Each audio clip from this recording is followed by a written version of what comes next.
Hi, welcome to this week's edition of On Tap, presented by FCSI of the Americas. I'm Wade Kaler, Executive Director. On Tap this week is a fellow Illinoisan, award-winning chef and member of many professional associations, including the American Culinary Federation, Research Chefs Association, and National Association of Catering Events. Please welcome the owner of Customized Culinary Solutions, Mr. John Reed. Hi, John. Welcome to the show. Hey, Wade. How are you today? I'm doing great. Thank you for joining me today. I've been looking forward to us talking. You're a very unique individual in FCSI. You're so involved with so many chef-based organizations, being an award-winning chef yourself. Tell me a little bit about how you got your start as a consultant.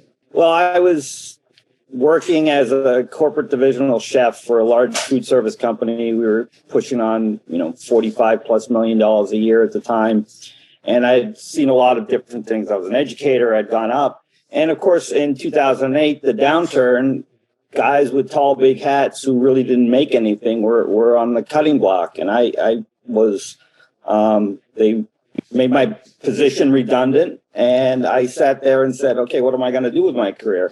And I realized I looked back at all the things that I had done up until that, from education to menu design to looking at food service plans. I said, well, I've got a lot of things to offer. I also looked at the market at the time and said, that decision-making process, that leadership, that insight into the business of someone with, 25+ years experience, it still needs to be available to people. So I set the business up as an on-call executive chef and said, I'll come in, help you with little projects.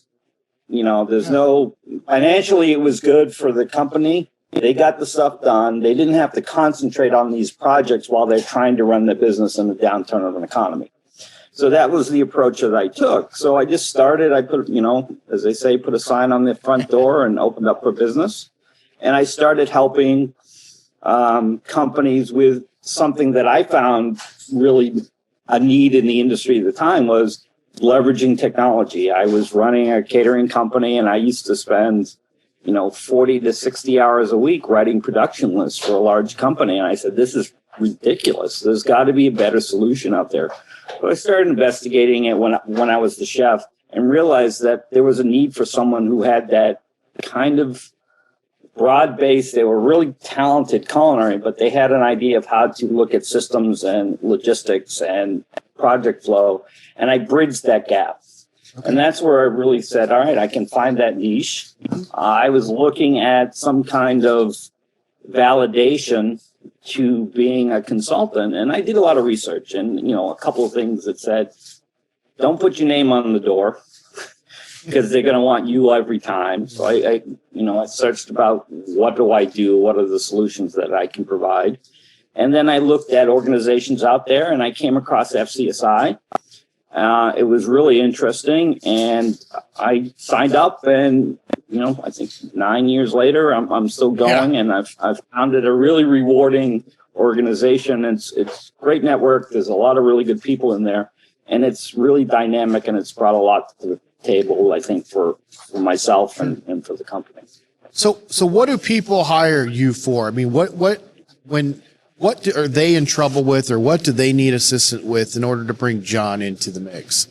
I think they have a couple of things. One is they might not have a talent pool, or they've got people who are good operators. They might not have a creative edge. Okay. So they're looking for either creative solution and looking at their menu objectively.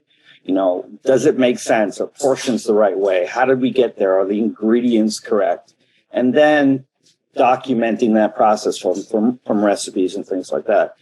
A lot of the work I've been doing has been taking that knowledge of how to execute large-scale events and translating into operational systems, leveraging technology, i.e. recipe management programs that do that, or catering software programs and things like that.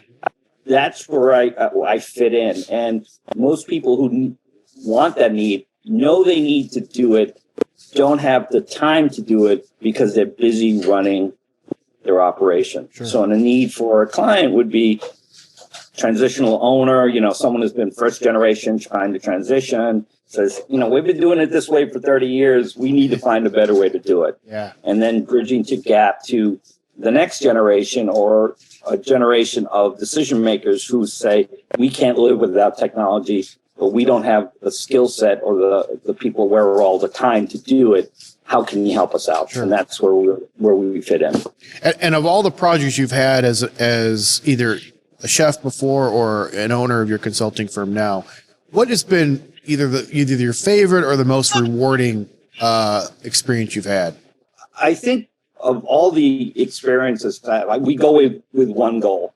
We're there to get you over the hump. We want to be able to walk away at some point. We'll have a long-term relationship with you because we're always there. You can always call us. Hey, I got this little problem. But we want to get you to the point where their employees or their staff have taken ownership of the project, believe in it, and see the reward from it. Okay. I started out with a small company. They were a catering company. They had software. They've been in it for about 10 years, and it was really convoluted. And they had between one system, another one, Excel spreadsheets.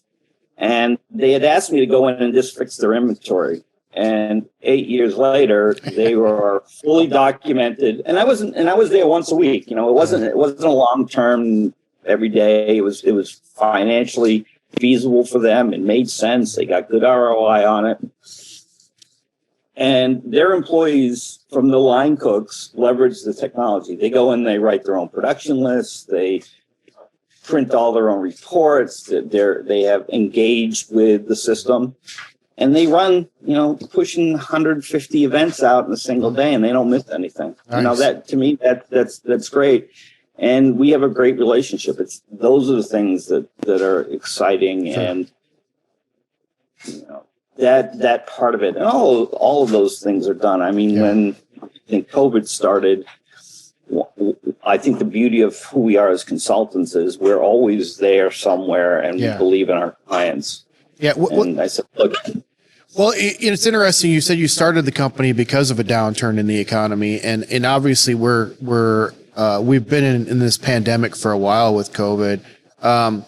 What do you think, or how has it affected the restaurant industry? So to the effect of, what do you see the future looking like post-COVID when we eventually get to it?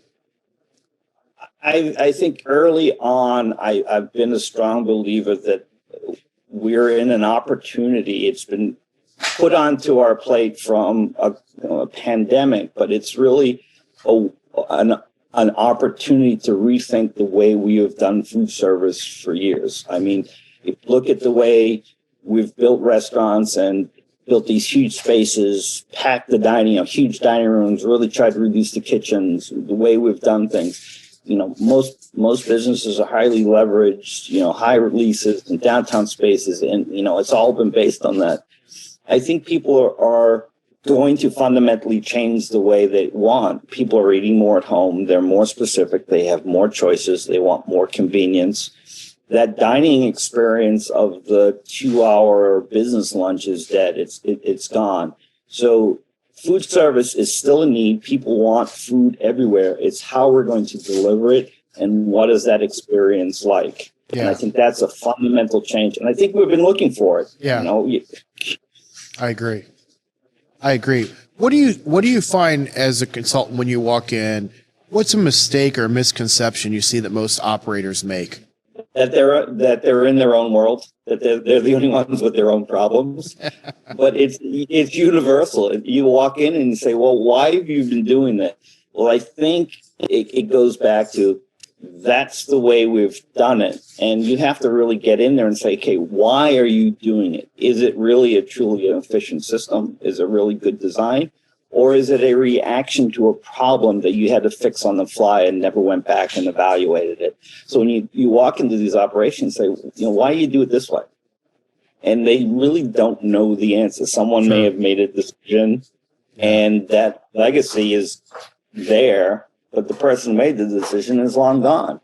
So I think that's a big thing that I think one of the things we were going to talk about is advice to consultants is when you walk in, the way you've done things may be successful for you personally, and you were successful at it. And now I say, well, it worked for me, so I'm going to go out and become a consultant. You can't do that. You have to go in and look and study and see what solutions are across the board, and then make the best solution or deliver the solution to that client that's specific. That's why I put the word customized. There's no standard solution. There's one solution for that client. That's a lot of other pieces that you as an expert have to go out and understand and educate yourself on. What's one thing that most people would never guess about John Reed? What's a habit, a hobby, something that just somebody to look at you or meet you would be shocked to find out that you do? I believe, and I'm going to throw this out there, and you can fact check all you want. I think I'm the only certified Cicerone in all of FCSI. I would believe that, yeah. And I think I'm the only certified Cicerone in all of the ACF. And if you don't know what certification Cicerone is, it's a certification for beer professionals. And it's a 4-tiered structure where you have to go through a server level 2, which is a tasting and valuation and essay, and then all the way up to master. And it was started here in Illinois. It's a global brand now. And yeah, am I a beer snob? A little bit, but I don't.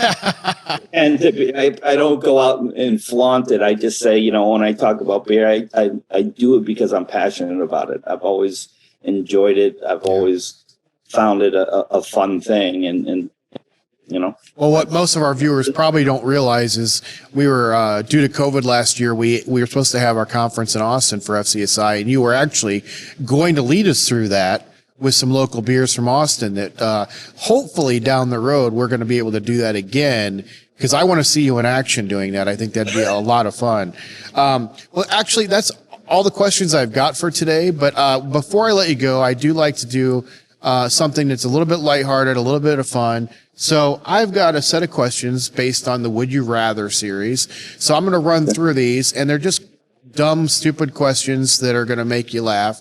But going through these and just answer honestly. There's no right or wrong answer as we go through these. So are you game for that? I'm up for it. Let's go. All right. So would you rather be covered in snakes or be covered in bees? Snakes. Would you rather be able to sing or be able to dance? Dance. Would you rather own a restaurant or own a dollar store? Restaurant. Okay. I didn't know with you being a chef whether you were going to agree with that one or not. So would you rather give up? Find the restaurant. That's different. Would you rather give up TV for a year or give up the internet for a year? TV. Be able to teleport anywhere or be able to read minds? Teleport. Would you rather have all traffic lights you approach turn green or never have to stand in line again?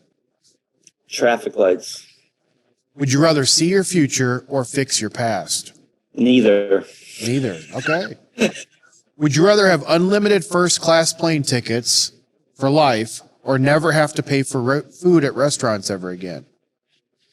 Never have to pay for food. Okay. Would you rather only be able to use a fork and no spoon or use a spoon and no fork for the rest of your life? Spoon. Would you rather be an unknown superhero or a famous villain? Unknown superhero. Okay. And the last one I've got for you on these is, would you rather fight a duck the size of a horse or fight 100 horses the size of a duck? The first one. The first one. Duck size as a horse. I'm not that strong. I don't want to have to fight 100 things. Perfect. So John, tell me how people can find out more about you or Customized Culinary Solutions.